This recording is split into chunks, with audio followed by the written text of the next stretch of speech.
Dans un premier temps, nous expliquerons la physiopathologie de la sténose carotidienne, puis nous décrirons les bases anatomiques et enfin les différents traitements existants. La plaque d'athérome, qui se développe à partir de la strie lipidique, est constituée principalement d'une accumulation cholestérolipidique sous l'endothélium. 90% des plaques d'athérome sont situées au niveau de la bifurcation carotidienne. On retrouve également 8% des plaques au niveau de la carotide interne.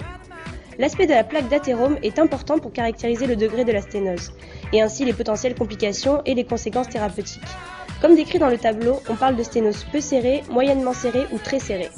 Au maximum, la sténose évolue vers l'occlusion complète ou thrombose. La migration dans les artères cérébrales d'emboles, constituées de fragments de l'athérome ulcéré ou du thrombus induit, va entraîner un accident ischémique. La sténose carotidienne est un véritable enjeu de santé publique, de par sa fréquence et sa gravité, à travers les accidents vasculaires cérébraux qu'elle engendre, et dont l'étiologie principale est la sténose athéroscléreuse.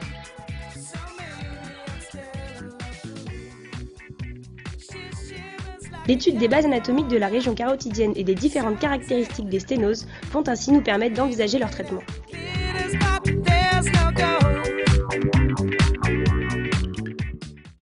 Le cou est la région du corps qui unit le tronc à l'extrémité céphalique. La limite inférieure du cou est constituée par le bord supérieur de la clavicule. La limite supérieure est une ligne brisée qui se projette au niveau du bord inférieur, puis de la branche montante de la mandibule, et ensuite en regard de l'étage moyen puis postérieur de la base du crâne.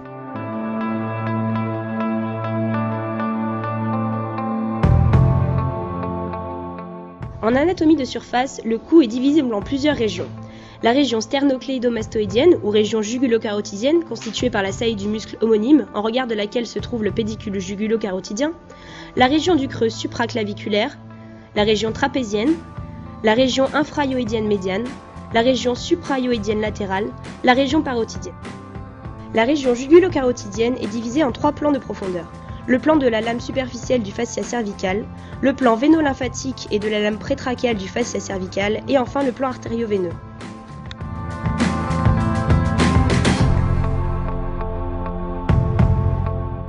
Le plan superficiel est recouvert du muscle platysma, tendu du bord supérieur de la clavicule jusqu'au muscle orbiculaire de la bouche. Une fois le muscle platysma resséqué, la lame superficielle du fascia cervical apparaît, engainant les muscles trapèzes et sternocléidomastoïdiens.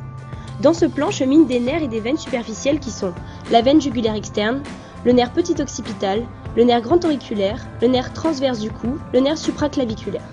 Ces nerfs sont des nerfs sensitifs superficiels en provenance du plexus cervical supérieur qui s'étend des méliomères C2 à C4. Ils émergent au niveau du point de Herbe, qui est le point se situant en regard de la moitié du segment, constitué par le bord postérieur du muscle sternocléidomastoïdien.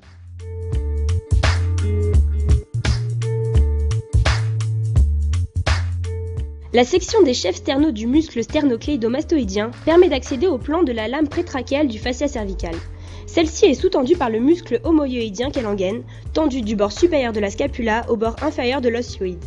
La section du muscle homoyoïdien, en regard de son ventre intermédiaire, permet d'aborder le plan véno-lymphatique à proprement parler.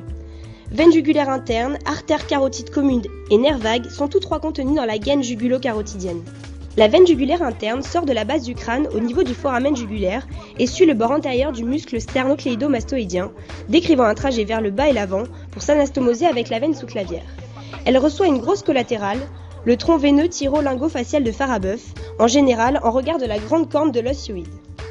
Le triangle de Guyon, délimité en dehors par la veine jugulaire interne et en haut par le bord inférieur du ventre postérieur du muscle digastrique et en bas par le tronc veineux thyro-lingo-facial, représente la projection de la carotide externe.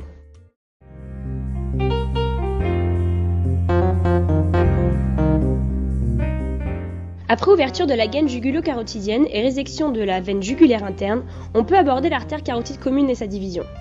L'artère carotide commune naît à droite du tronc artériel brachiocéphalique et à gauche directement de la crosse de l'aorte. Elle se dirige en arrière et en haut et se dilate en regard de C4 et de la grande corne de l'os hyoïde, formant le sinus carotidien. En arrière du sinus carotidien naît l'artère carotide externe qui va se diriger vers la face pour l'irriguer. L'artère carotide interne poursuit le trajet de l'artère carotide commune pour pénétrer le crâne au niveau de la pyramide pétreuse de l'os temporal. La bifurcation de l'artère carotide commune forme une fourche vasculaire appelée trigone carotidien, limitée en haut par le ventre postérieur du muscle digastrique et qui s'accompagne de rapports particuliers. Son importance est essentiellement chirurgicale car c'est la zone des sténoses athéromateuses carotidiennes responsable des accidents vasculaires cérébraux. La bifurcation carotidienne est pincée entre En avant, le nerf glossopharyngien, 9e nerf crânien, sortant de la base du crâne par le foramen jugulaire qui rejoint le pharynx qui l'innerve. En arrière par le nerf vague, 10e nerf crânien, qui sort de la base du crâne par le foramen jugulaire, puis chemine dans l'angle dièdre jugulo-carotidien postérieur pendant tout son trajet cervical. Il est le principal nerf parasympathique de l'organisme. En dehors et en haut par le nerf hypoglosse, qui sort de la base du crâne par le canal du nerf hypoglosse. Il s'insinue entre artère carotide interne et veine jugulaire interne, avant de longer le bord inférieur du muscle digastrique et de se diriger vers les muscles extrinsèques et intrinsèques de la langue qui l'innervent. Il reçoit l'anse cervicale issue du plexus cervical supérieur et qui cravate latéralement le paquet vasculaire jugulo-carotidien, s'insinuant parfois entre artère et veine. À la face profonde de la bifurcation carotidienne se trouve également le glomus carotidien, régulant la tension artérielle, ainsi que les filets nerveux qui s'y dirigent. Ces filets nerveux composent le plexus intercarotidien. Ils sont issus du tronc sympathique et des nerfs 9, 10 et 12. La chaîne ganglionnaire latéro-vertébrale orthosympathique est située en arrière et en dedans du pédicule vasculaire cervical et véhicule l'influx orthosympathique. En regard du sinus carotidien, on aperçoit en général le ganglion cervical moyen de la chaîne. En dedans, par le nerf laryngé supérieur, issu du ganglion inférieur du nerf vague, dont les fibres proviennent initialement du nerf accessoire. Il se dirige vers le larynx pour innerver les cordes vocales. L'abord chirurgical de la région carotidienne doit donc éviter tous les nerfs précités, dont l'atteinte entraînerait des troubles plus ou moins importants, d'une simple anesthésie cutanée jusqu'à la paralysie homolatérale de la langue. Les sténoses carotidiennes peuvent être asymptomatiques, elles seront alors décelées de manière fortuite lors d'un examen pour une autre pathologie. Elles peuvent aussi se révéler symptomatiques, ce sont alors des lésions responsables d'une sémiologie hémisphérique focalisée clairement identifiée ou d'une sémiologie oculaire ipsilatérale. On distingue d'une part les accidents ischémiques transitoires d'installation et de régression rapide. Les signes cliniques les plus communs sont les aphasies, les déficits moteurs et ou sensitifs, l'amorose fugace, l'ischémie rétinienne ainsi que d'autres signes moins évocateurs. D'autre part, la sténose peut se révéler sous forme d'un accident ischémique constitué. Les sténoses peuvent être visualisées par différentes méthodes, invasives ou non. Tout d'abord l'échographie Doppler continue, l'angioscanner et l'angio-IRM, et enfin l'angiographie réalisée par cathétérisme intra-artériel. Ces examens d'exploration ont pour finalité le calcul du degré de sténose. Le traitement des sténoses sera fonction de leur caractère symptomatique ou non et de leur degré. Un traitement médical sera utilisé pour toutes les sténoses asymptomatiques de moins de 60% et certaines des sténoses de 50 à 69%. Ils ne font pas régresser la plaque mais permettent de limiter sa progression. Le traitement consiste à contrôler les facteurs de risque cardiovasculaire, à donner des antiagrégants plaquettaires, des statines et des hypotenseurs. Ces sténoses nécessitent une surveillance régulière par échodoppler. Les autres cas de figure impliqueront un traitement médical et surtout chirurgical. La chirurgie est prophylactique et comporte des risques. Citons l'accident ischémique cérébral dû à un embole ou à des troubles hémodynamiques pendant le clampage, un hyperdébit sanguin cérébral, une atteinte des nerfs crâniens par étirement ou traumatisme chirurgical, notamment le 7, le 9, le 10 et le 12, des hématomes cervicaux, et enfin toutes les complications engendrées par la chirurgie en général. Lorsque la sténose carotidienne est serrée, les complications péropératoires sont très inférieures au risque d'AVC lié à la sténose carotidienne, et l'on prend donc la décision d'opérer le patient, le rapport bénéfice-risque allant dans ce sens. Il existe différents types de chirurgie. Parlons en premier lieu de l'endartériectomie. La thromboendartériectomie est une technique fréquemment utilisée avec une voie d'abord le plus souvent sternocléidomastoïdienne.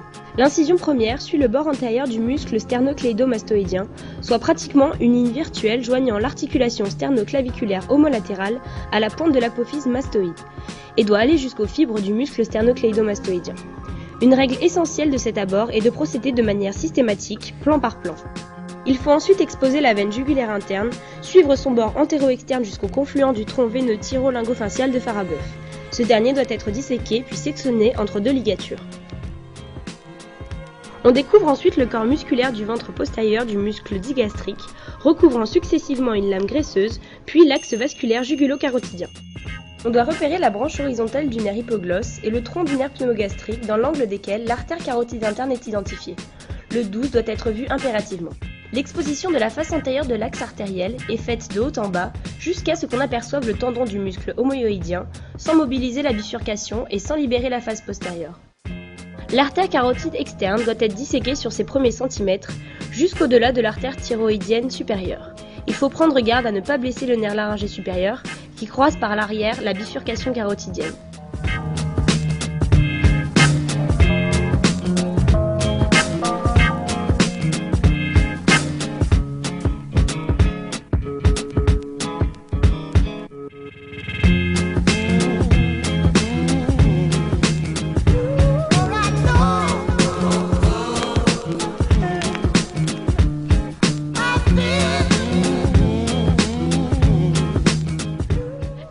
l'artériotomie est réalisée sur la face antérieure de la carotide primitive et prolongée sur la carotide interne.